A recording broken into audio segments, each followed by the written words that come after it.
ઉપાસકો અહીંયા આવીને પોતાની કલા રજૂ કરે છે, ત્યારે આપણે આ ચોટીલા ઉત્સવના બીજા દિવસે માણવા જઈ રહ્યા છીએ આપણો આજનો આ લોક સંસ્કૃતિનો, લોક નર્તનનો, લોક સાહિત્યનો, લોક સંગીતનો કાર્યક્રમ.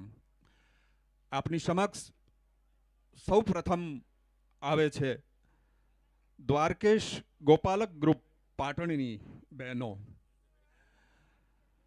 દ્વારકેશ ગોપાલક કન્યા છાત્રાલય જે પાટણમાં ચાલી રહ્યું છે, આ બધી જ બહેનો માલધારીની બહેનો છે, કારણ કે રબારી જ્ઞાતિનું એ છાત્રાલય છે.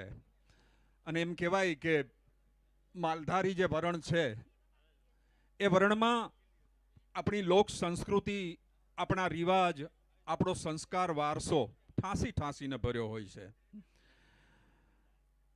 દ્વારકેશ ગોપાલક ગ્રુપની બહેનોએ ગુજરાતમાં કઈ કેટલી જગ્યાએ પોતાની કૃતિ રજૂ કરી છે. ગુજરાતમાં જે કંઈ ઇવેન્ટ્સ થાય છે, તમામ ઇવેન્ટ્સમાં આ દીકરીઓએ ભાગ લીધો છે, પોતાની કલા રજૂ કરી છે. 26મી જાન્યુઆરી પ્રજાસત્તાક પર્વની ઉજવણી પ્રસંગે દિલ્હી કર્તવ્ય પથ ઉપર આ રબારી સમાજની દીકરીઓએ રબારી સમાજની પરંપરાગત સંસ્કૃતિ રજૂ કરી છે. એકવાર જોરદાર તાળીઓથી આ દીકરીઓને આપણે વધાવવી જોઈએ. આજે એ દીકરીઓ માતાનો એક ગરબો લઈને આવવાની છે. આમ તો એ પ્રાંતમાં, પાટણ પ્રાંતમાં, એ વિસ્તારમાં જે માલધારી સમાજ છે, એ બહેનો, એ દીકરીઓ જ્યારે એની કોઈ માનતા પૂરી થાય, પોતાની કોઈ મનોકામના પૂરી થાય, ત્યારે મનોકામના પૂર્ણ થતા સમયે એણે પહેલેથી માને કીધું હોય છે કે માં, આ મારું કામ થાય એટલે હું તને મારો ગરબો આપીશ, હું તને મારો ગરબો અહીંયા માંડીશ. અને એ ગરબો બેડા સ્વરૂપે લઈને આવે છે. માત્ર જે નાનો ગરબો આપણે મૂકીએ છીએ નવરાત્રિમાં, એ માત્ર નાનો ગરબો નહીં, પણ એક ઘડો હોય, એક ઘડો ઘટ, એ પણ એક ગરબો, એ ઘડાની ઉપર એક નાનો ગરબો, અને એવી રીતે એક બેડા ગરબો લઈ અને આ દીકરીઓ એની મનોકામના પૂર્ણ થાય પછી માતાજીના ચોકમાં નવરાત્રિમાં 9 દિવસ માની આગળ એ માનો આભાર માનતી હોય, માને કહેતી હોય કે માં, તે મારું કામ કરી દીધું છે અને હું તારી પાસે ગરબો માંડું છું, મારી માનતા પૂરી થઈ છે. એવી રીતે એ ગરબાને બેડા સ્વરૂપે લઈ અને આ દીકરીઓ પધારે છે.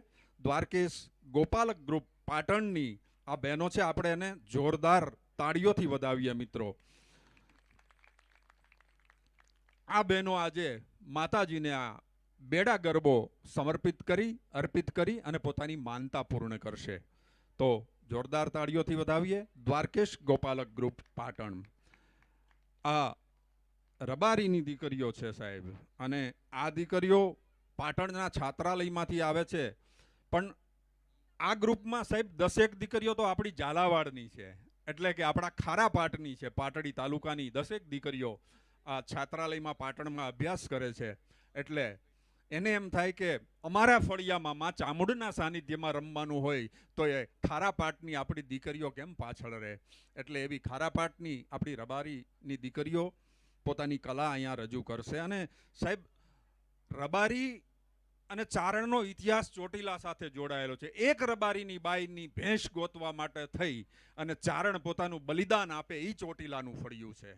અને એવી રબારીની દીકરીઓ માની માનતા પૂરી કરવા માટે બેડા ગરબો લઈને આવે છે. જોરદાર તાળીઓથી વધાવીએ દ્વારકેશ ગોપાલક ગ્રુપ પાટણ.